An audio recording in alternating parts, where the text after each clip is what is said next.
Welcome to the weekly video podcast for the PBS series E Squared. This exclusive online program will take you beyond the episode you just watched and deeper into the world of sustainable design.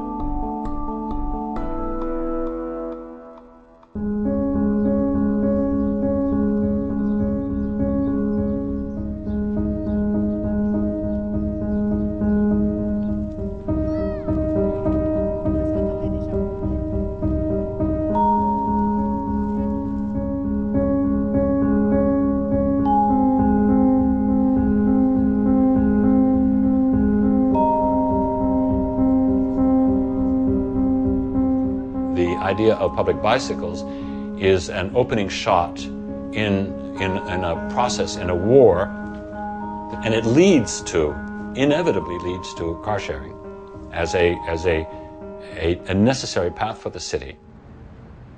If we have high quality, economically attractive vehicles within a 5 or 10 minute walk from our home or place of work that we can use when we want them, and we have the bikes, and we have public transportation, and we have pleasant walking environments, all of a sudden, one day we wake up and say, hey, wait a second now, we've got 2 cars, and maybe we don't need any at all.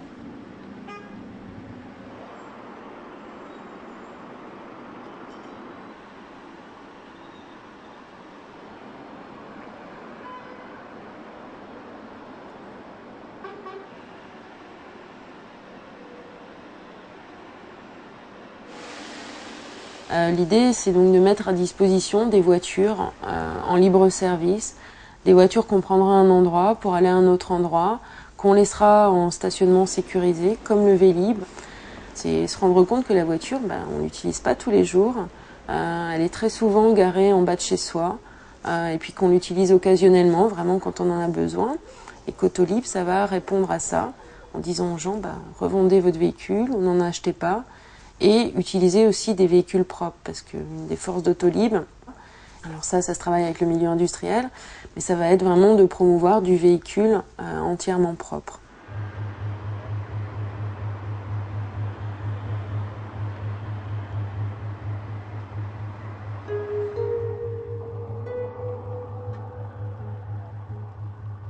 Je ne suis pas sûr que ça aille dans le bon sens. C'est-à-dire que je ne suis pas sûr que ça aille dans le mauvais sens non plus. Donc j'attends de voir un petit peu plus précisément qu'est-ce que ça va être. Mais on est vraiment sur la corde raide avec ce type de dispositif. C'est-à-dire que nous pensons en tant qu'écologistes qu'il faut que la voiture ne soit plus considérée comme le mode de déplacement de référence. Et donc il faut que les autres modes de déplacement soient prioritaires et que la voiture, ça soit la voiture balai. Celle qu'on utilise vraiment quand on ne peut pas faire autrement. Parce qu'elle a quand même un rôle. Il ne s'agit pas d'éradiquer l'automobile, mais simplement d'inciter à utiliser les autres moyens de déplacement. Est-ce qu'avec un système qui va simplifier l'utilisation de la voiture, comme ça a été le cas pour Velib, est-ce qu'on ne risque pas d'avoir pour conséquence d'inciter des gens qui n'utilisaient pas la voiture, finalement, à revenir vers la voiture ?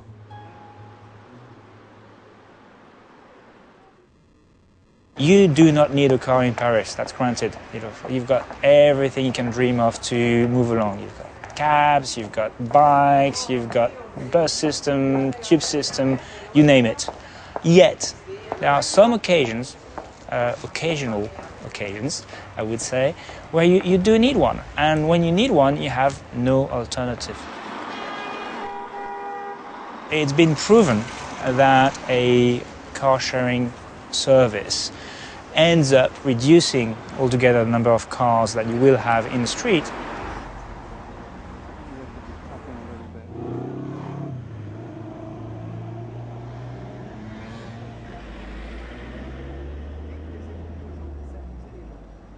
If you go and you look here in Paris at cars that are parked, you will find that they're not moved very often. This costs the community a great deal. For every 10 people who move from not car sharing to car sharing, you get rid of 9 parking spaces, the requirement for 9 parking spaces. And the economics go with that. If you look at the statistics of car ownership in Paris, it's been for a long time extremely low. Less and less people, less and less households in Paris have cars. Today the statistics is around 60% of households in Paris have no cars. So, but what I think is now we are maybe the tipping point of something. There is enough of those people, I would say, and there's enough going around, like Velib, that make people switch. En tout cas, on pense à la ville de Paris qui a eu longtemps, ces dernières décennies, une économie, on va dire, de propriété, enfin un sentiment de propriété très fort dans les ménages, de manière générale, et qu'aujourd'hui, on cherche à aller plus vers une économie de service, c'est-à-dire un peu un consommateur intelligent qui va utiliser des services qui lui sont mis à disposition en ayant bien réfléchi quel est le service le plus adapté par rapport à mon déplacement. People will take a look at their own mobility requirements, they shift their patterns, and the pattern eventually moves them to look at cars in different ways. They have not gotten rid of cars in their lives, but they use them when they need them. And as we say, we call car sharing is the last nail in the coffin of old mobility. For more information about E-Squared, visit our website at pbs.org. Thank you for watching this weekly podcast from the E-Squared Transport Series. We're proud to bring you these stories about the engineers, designers, and architects who are using technology to help create a more sustainable world.